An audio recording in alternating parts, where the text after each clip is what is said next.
Buonasera, Luca Locati, psicoterapeuta.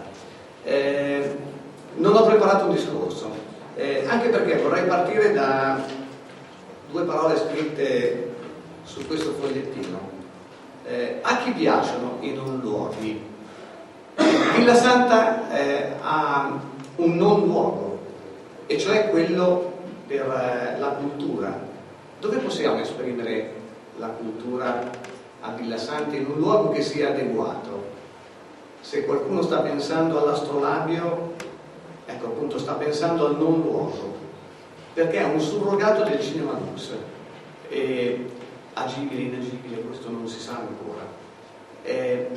A Villa Santa, come dicevo una slide prima, i cittadini sono colti, è vero, ci sono tantissime associazioni, tantissime che fanno cultura, ma che per farla sono costrette poi a mostrarsi in altri paesi vicini, ad Arcore al Teatro Nuovo, a Concorrezzo al Teatro San Luigi, a Lesmo, a Monza.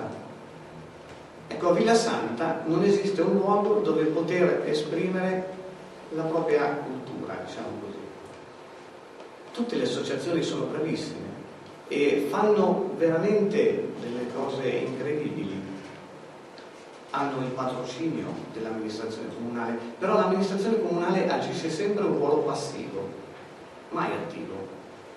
Ecco, l'amministrazione comunale deve essere attiva nel promuovere cultura nel proprio paese, e le associazioni che fanno tutto questo nel loro tempo libero, nel dopolavoro, devono essere la ciliegina sulla torta.